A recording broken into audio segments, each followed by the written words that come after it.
So this week I was preparing supper and I thought, tuna pasta bake. So I went into the larder, grabbed a tin of tuna, opened it and then realised it's crab meat. Utter dipstick. Now it's not like it doesn't say on the tin that it's crab meat. Always read the label. So then I thought, well, what am I going to do with this? I know. I'll make Thai steamed crab cakes. So there. So I've got myself a bowl. I'm going to start by adding half a teaspoon of lemongrass puree. If you can get fresh lemongrass, use that instead. A crushed clove of garlic. About a tablespoon of freshly chopped coriander. Whack in a goodly amount of freshly ground black pepper. And give it a bit of a mix. Add in the drained crab meat. I like to squeeze it dry, if at all possible, in the can. Then pop in 1½ teaspoons of Thai fish sauce. Give that a bit of a mix. Now take 1½ tablespoons of creamed coconut. Top tip for creamed coconut, if you don't use the whole block, stick it in a sealed bag and keep it in your freezer. It'll last for ages. Add in 1½ teaspoons of lime juice and mash it together. Once you've turned it into a nice smooth paste, add it to the rest of the ingredients and give it all a good mix.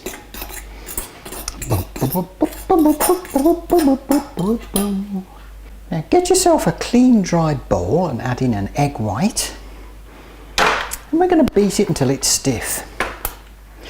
Helps if I turn the power on.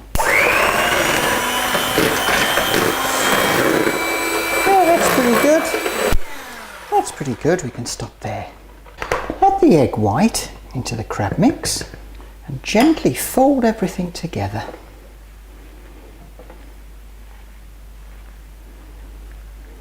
Yep, that doesn't look too bad at all.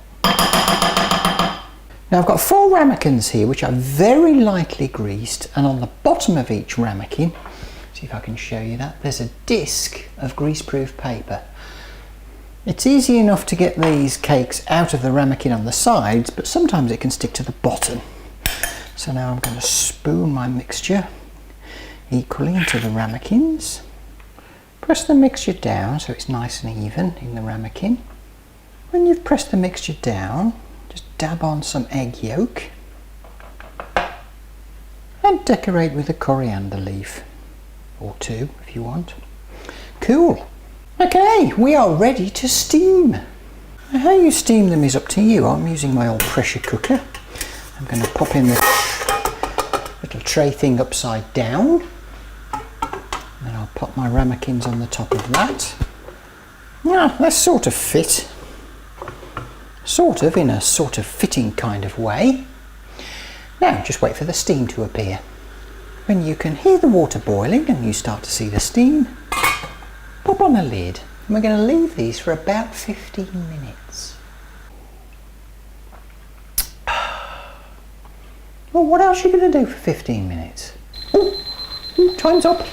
Turn off the heat, open up the top, turn off that damn noise.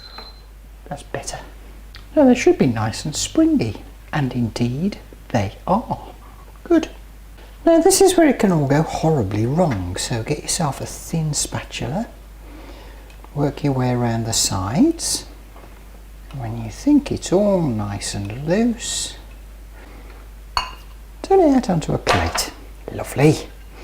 Just flip it over, and a piece of paper still in the bottom. I'll do the same for the other 3. Lovely. But we're not finished yet, because we're going to shallow fry these in some sunflower oil. Just for a few minutes each side, just to golden them up a bit. After about a minute we can turn them over. And sizzle for another minute or so. And then after about a minute we can remove them and pop them on some kitchen roll to drain. Serve with some sweet chilli sauce for a delicious starter. Disaster averted and crab cakes delicious. Who